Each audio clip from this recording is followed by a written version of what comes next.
cobrindo atentamente cada detalhe do que acontece lá no Oriente Médio. São imagens ao vivo da faixa de Gaza que você está podendo identificar o que acontece agora, em tempo real ali. Nós tivemos várias novas informações, afinal de contas, esse é o 4º dia do conflito entre o grupo palestino Hamas e o Estado de Israel. Como nós já atualizamos, o número de mortos já passa de 1.600 pessoas e, infelizmente, gente, a promessa de novos ataques de ambos os lados ainda continua. Israel está afirmando ter fechado completamente a fronteira com Gaza.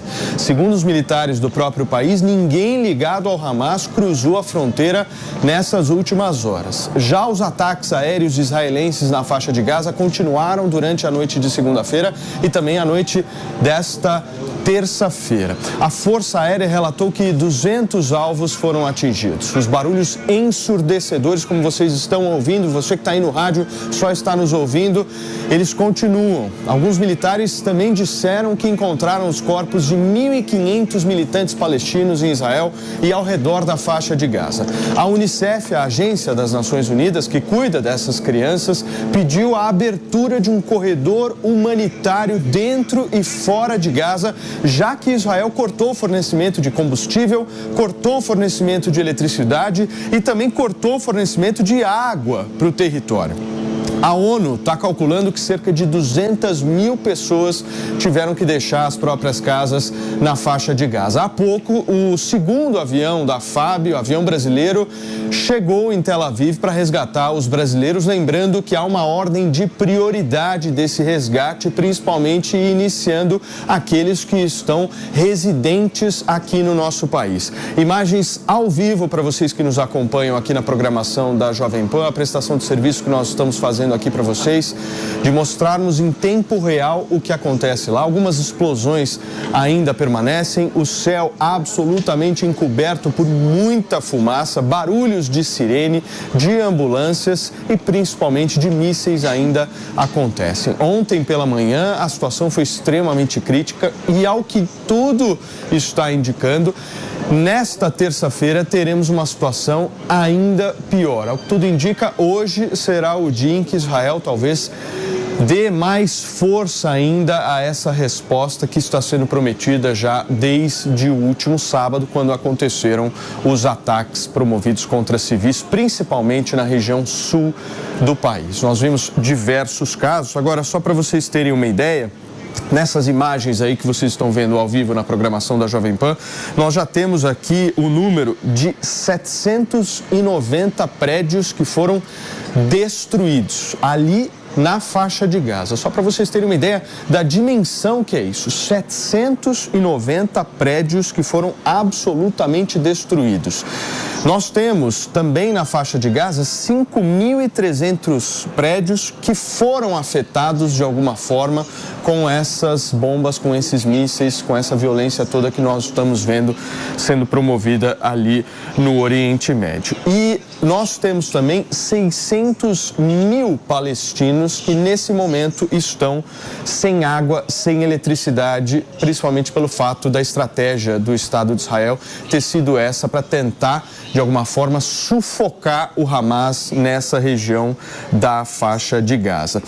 Só para vocês terem também a dimensão desse ataque, nós estamos falando aqui de 200 pontos diferentes de ataques em todo o país e muito focado também na faixa de Gaza. Ou seja, é uma guerra com magnitudes significativas, é uma guerra que infelizmente só está no início. Ao que tudo indica, nós teremos aí novos capítulos, embora até o próprio grupo Hamas ontem deu uma declaração dizendo que estaria disposto a uma negociação de cessar-fogo, mas eu não consigo verificar como isso é possível, e é por isso que a gente tem aqui um time de especialistas, o time que faz esse programa acontecer junto comigo, Mano Ferreira, Felipe Monteiro, Nelsinho Kobayashi. O que vocês acharam aí desse pedido de cessar-fogo aí, dessa sinalização, Maninho? Começa. Bom dia, Paulinho. A gente vê o modus operandi do terrorismo, né? Infelizmente, o Hamas é um grupo terrorista que, ao longo dos anos, tem utilizado a população civil como escudo de suas ações. E como a gente sabe, trata-se de um atentado que foi bastante planejado, que foi muito caro, teve muitos recursos envolvidos, o que mostra que foi necessário ter todo um processo de inteligência por parte dos terroristas, e quem planeja da forma como foi planejado tem consciência também das consequências que virão. O que nos deixa claro como, para o Hamas, as vidas dos palestinos são efeitos colaterais para a sua própria luta. Ou seja, o Hamas, ao fazer esse tipo de ação, sabe que a consequência será uma retaliação por parte de Israel, sabe que nessa retaliação vidas civis de palestinos também serão perdidas e, mesmo assim, escolhe fazer o atentado, porque esse é o modus operandi do terror. E, uma vez provocando a reação, depois eles tentam narrativamente se deslocar da posição de terroristas para tentar ocupar a posição de vítimas. Então, quando a gente vê agora o pedido de cessar-fogo, é parte da construção dessa narrativa de vitimização por parte dos terroristas. Muito bem, gente, desde sábado a Jovem Pan está mobilizada em trazer o máximo de especialistas, gente que entende e que acompanha historicamente esse confronto, e hoje quem vai nos acompanhar no programa é o cientista político e pesquisador de Harvard, o Hussein Kalu. Professor, seja muito bem-vindo aqui na programação da Jovem Pan. Você me ouve bem? Bom dia, muito obrigado, Paulo. É um prazer estar com você e na companhia de outras ilustres figuras, cujos quais alguns eu conheço e tenho um enorme apreço, como o Felipe Monteiro, meu companheiro de Harvard. Muito bem. Professor, deixa eu te fazer uma pergunta, mirando justamente esses 150 reféns, né? Aproximadamente aí 150 reféns. A gente pode dizer que esse é o ponto central do conflito? Eu acho que existem diversas formas de olhar para o conflito, né? Quer dizer, e cada forma ela é conveniente para um lado do conflito, correto? Você pode olhar para esse conflito a partir desse ataque de forma pontual e singular, ou você pode olhar a partir desse conflito a partir de uma conjuntura mais sistêmica, né? Se você olhar a partir do último ataque, somente o último ataque, estratificar o último ataque, isso é muito conveniente para a perspectiva israelense, porque isso mostra a brutalidade, o método terrorista empregado pelo Hamas. Isso dá contornos de legitimidade para Israel usar a força como bem entender em defesa do seu interesse nacional.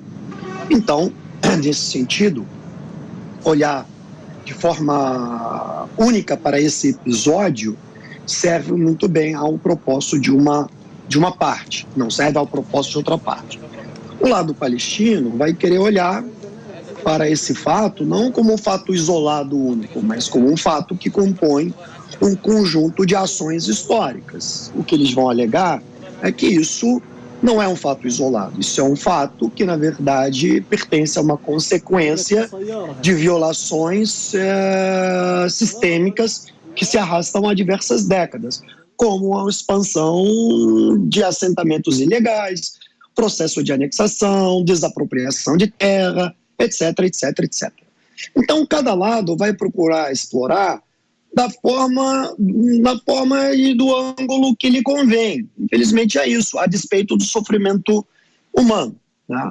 O ponto fundamental é o que fazer doravante, né? Quer dizer, eu disse isso em outras entrevistas, que por mais que o Estado de Israel seja mais forte militarmente, mais preparado militarmente, mais moderno militarmente, tem uma estrutura de defesa profissional, um dos mais fortes exércitos do mundo, e de longe está entre os 2 ou 3 melhores do Oriente Médio, se não o mais forte do Oriente Médio, não quer dizer que será sempre seguro, porque ser mais forte militarmente não necessariamente gera segurança. E isso foi provado por essa ação covarde, enfim, na minha opinião,